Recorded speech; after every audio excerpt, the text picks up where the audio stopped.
السلام عليكم ورحمة الله وبركاته. مرحبا بكم جميعا, bienvenue à tous. Alhamdulillah, louange à Allah. Wassalatu wassalamu ala rasulillah. Qu'Allah couvre d'éloges et salue son messager Mohammed. Alors, pour ce soir, Inch'Allah, je vais lire le chapitre intitulé Santé et maladie d'un livre qui a été rédigé par Al-Sheikh Al-Sa'di et qui est intitulé en arabe Ad-Din al-Sahih Yahullu Jami' al-Mashakil. La religion correcte règle tous les problèmes. Al-Sheikh Al-Sa'di fait partie des plus grands savants de notre époque. Donc c'est le maître notamment de Cheikh Ibn Uthaymin et d'autres également savants célèbres. Donc il fait partie des maîtres des savants actuels. Il a rédigé cet ouvrage dans les années 1950, donc il y a à peu près 70 ans, et il aborde les grandes questions de la condition humaine, comme la richesse et la pauvreté, la politique, la santé et la maladie, la science et la foi, et ces grandes questions globales et générales, et transversales. Le PDF est facile à trouver, Inch'Allah on le mettra à disposition lorsqu'on mettra ces émissions en vidéo, Inch'Allah. Donc on commence et je vais lire en français, et pour ceux qui sont intéressés par l'arabe, donc ils retrouveront le texte plus tard Inch'Allah, et je mettrai le lien. J'ai choisi bien sûr ce chapitre vu la situation mondiale où le thème principal des discussions tourne autour de la santé publique et des questions, des points qui y sont attachés. Santé et maladie. Je lis. Ce point ressemble au précédent. Le point précédent qui est abordé dans le livre de Cheikh, c'est la richesse et la pauvreté. La charia, c'est-à-dire les lois religieuses, l'islam, y apporte la meilleure réponse à cette question centrale qu'est la santé et la maladie. Elle ordonne, donc la religion islamique, la charia, ordonne toute action qui préserve la santé et l'améliore, ainsi que toute initiative pour prévenir la maladie ou la soulager, donc la prévenir avant qu'elle arrive, ou la soulager une fois qu'elle est là, dans la mesure du possible. Les détails donnés par les textes sont extrêmement bénéfiques. Il s'agit bien entendu des textes du Coran et des hadiths. Ils ont pour trait commun l'entretien et l'amélioration de l'hygiène, doublée de la précaution contre toute forme de nocivité. Donc ça, ce sont des points qu'on retrouve en commun dans différents textes. Afin de prévenir la maladie, ainsi que prévenir la maladie, donc avant qu'elle arrive, et la guérir si donc elle a lieu. L'islam exige en même temps donc prendre les précautions, tout faire pour améliorer les conditions d'hygiène, d'accord, mais en même temps, l'islam exige en même temps d'avoir entièrement confiance en Allah, de compter fortement sur lui, et non pas sur les causes médicales, hygiéniques et de santé sanitaire, mais compter sur Allah, subhanahu wa ta'ala. Il faut savoir que le Très-Haut est celui qui accorde les bienfaits et débarrasse des maux, des maladies, grâce à sa délicatesse, à son pouvoir et sa pitié, et par de nombreux moyens qu'il a enseignés à ses esclaves et qu'il leur a ordonné d'utiliser. Allah nous enjoint de repousser la maladie en ayant recours à d'autres causes que les médicaments concrets. Donc, effectivement, il y a les médicaments concrets, chimiques, etc., ou naturels, bref, les thérapies de manière générale, mais il y a également d'autres causes pour repousser les maladies. Il n'y a pas que la médecine physique et matérielle. Il a exigé la résilience face au malheur.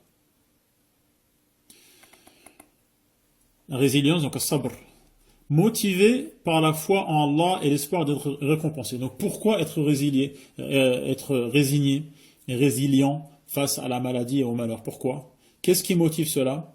C'est la foi en Allah d'une part et l'espoir d'être récompensé d'autre part. C'est ainsi que la douleur de la maladie est atténuée. Donc on voit que c'est également une thérapie que de concrétiser as-sabr dans les moments difficiles. Parce que ce sabre, cette résilience va permettre d'atténuer, de diminuer la douleur. Vu la conviction, la certitude et la récompense immédiate et à venir que récolte la personne qui se résigne et vise la rétribution, donc la récompense. La religion exige également de compter fermement sur Allah lorsque survient un coup dur. Il ne faudra pas céder ou s'effondrer mentalement au point de devenir la proie d'illusions qui sont elles-mêmes de graves maux. Donc s'il n'y a pas de sabre, s'il n'y a pas de foi qui met des garde-fous mentaux, le mental en prend un coup, si bien qu'il y a d'autres maladies qui viennent s'ajouter à la maladie du départ. Et la religion permet de prévenir donc et d'empêcher cela. Cette complication. Souvent, une maladie bénigne s'aggrave à cause d'un cœur faible qui chancelle et cède à la moindre imagination pessimiste. Comme de nombreuses maladies graves deviennent supportables lorsque le cœur compte fermement sur Allah, lorsqu'il ressent fortement la foi et la confiance, et que ses peurs se dissipent. Chacun peut le constater. L'islam appelle donc à ces deux aspects en même temps. Utiliser les moyens efficaces tout en comptant sur Allah pour en tirer profit et se mettre à l'abri des méfaits. Tout cela dans la mesure du possible. Au sujet des faveurs, des joies, des malheurs et des agréments, l'islam enseigne la meilleure attitude à adopter. Allah et son messager, à lui éloge et salut, ont ordonné d'accueillir les faveurs avec un sentiment de dépendance totale envers Allah. Il faudra reconnaître entièrement la grâce d'Allah qui les a prédestinés, donc avant même de nous avoir créés, et qui les a mises, ces faveurs, à notre portée. On devra donc sans cesse avoir de la gratitude envers le donateur de cette faveur et en faire l'usage qu'il lui a destiné, c'est-à-dire ne pas utiliser ses faveurs, comme la santé ou la richesse, pour lui désobéir. L'homme adorera Allah en s'aidant de ce bienfait. Il évitera donc l'arrogance lorsque sa situation est favorable. Il ressent au contraire modestie et reconnaissance envers Allah. L'islam exige de saisir les occasions favorables pour acquérir des bénéfices immédiats et futurs. Il s'agit de profiter de sa santé, de sa force physique, de sa richesse, de son influence et de la présence de ses enfants. Ne pas gâcher ses ressources en les limitant à un plaisir temporaire, mais bien au contraire, les transformer en bienfaits durables dont les avantages ne s'arrêtent jamais. Et là, il cite un hadith du prophète sallallahu alayhi wa sallam, à lui éloge et salut, qui est le suivant. Exploite 5 situations avant l'arrivée de 5 autres. Exploite 5 situations.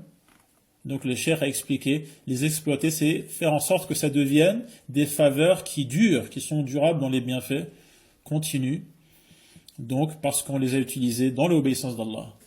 Je reviens au hadith. Exploite 5 situations avant l'arrivée de 5 autres. Il s'agit de ta jeunesse avant la vieillesse, ta santé avant la maladie, ta disponibilité avant les occupations, ta richesse avant la pauvreté, et ta vie avant la mort. Ceci est une parole du prophète. À lui éloge et salut. C'est un hadith jugé sahih par Cheikh Al-Albani dans Sahih Al-Jami' numéro 1077. Il est rapporté par Al-Hakim et d'autres. Cheikh Sa'di continue. Lorsque l'être humain prend conscience du but même de ses faveurs, elles sont des moyens d'obtenir celles de l'au-delà. Il obtient donc 2 avantages, puisqu'il en profite immédiatement et dans l'autre monde. Ainsi, le croyant s'acquitte de ses devoirs et de l'attitude recommandée vis-à-vis des faveurs dont il tire profit. De cette manière, on bénéficie de bienfaits réels d'un point de vue religieux et profane de cette vie matérielle. À l'inverse, des gens qui s'écartent de la charia, des lois religieuses, à l'inverse de ces gens-là, donc, qui profitent de ces bienfaits à la manière d'un troupeau qui broute un pâturage, qui mange de l'herbe. Ils en jouissent poussés par l'instinct animal. Dans leur cas, ces faveurs auront vite fait de disparaître, ne laissant derrière elles que remords et amertume. Les croyants partagent avec eux le plaisir immédiat, qui bien souvent leur est bien plus savoureux, puisque leurs cœurs sont apaisés et qu'ils ne sont pas obsédés par la perte du plaisir en question. Puisque les malheurs sont inévitables, le sage législateur, Allah subhanahu wa ta'ala, a mis à notre disposition les moyens d'y faire face, de faire face aux malheurs. Il a invité ses créatures à faire preuve d'endurance et de soumission. Ils doivent espérer la récompense et ne pas vivre cette épreuve avec impatience et faiblesse mentale. C'est plutôt la force, la confiance absolue et la foi sincère qui doivent être ressenties. Le malheur devient ainsi supportable et moins pénible. La récompense et le gain de foi alors acquis surpassent de loin les effets du malheur. Et ensuite, il a cité des versets dont les significations sont les suivantes. Très certainement, nous vous éprouverons par un peu de peur, de faim et de diminution de biens, de personnes et de fruits, et fait la bonne annonce aux endurants qui disent, quand un malheur les atteint, certes, nous sommes à Allah et c'est à lui que nous retournerons. Inna lillahi wa inna ilayhi raji'un.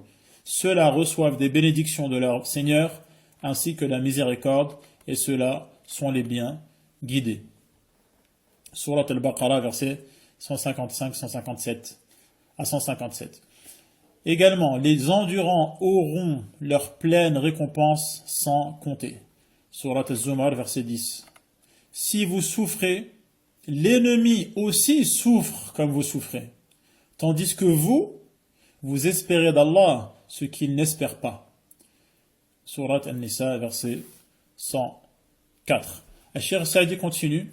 Observez les sages conseils par lesquels la charia, la loi religieuse, invite à accueillir d'une part les situations avantageuses et plaisantes et d'autre part les malheurs et méfaits. Remarquez-vous l'apaisement que ces directives procurent au cœur, la vie agréable qui en découle, les intérêts immédiats et attendus, le gain durable dont elles sont la cause. Le cas du croyant est étonnant. Tout ce qui lui arrive est à son avantage. Lorsqu'un événement heureux lui arrive, il est reconnaissant. Et lorsqu'il lui arrive une mésaventure, il s'arme de patience. Ces 2 attitudes sont à l'avantage du croyant, et seul lui peut en tirer profit. Quelle comparaison peut-il y avoir entre cette attitude digne et élevée et celle des déviants qui s'écartent de la religion? Ces gens qui vivent une exultation sauvage lorsqu'ils connaissent le bonheur, leur euphorie les amène à regarder les autres de haut, à dépasser les bornes. Mais quand ils traversent des moments difficiles, ils baissent les bras, parfois jusqu'à se suicider. C'est parce qu'ils n'ont pas d'endurance, ni aucune patience, qu'Allah nous préserve. J'ai terminé la lecture du chapitre en question. Je vous donne rendez-vous, Inch'Allah, demain à la même heure pour continuer à apprendre notre religion. Wassalamu alaikum wa rahmatullahi wa barakatuh.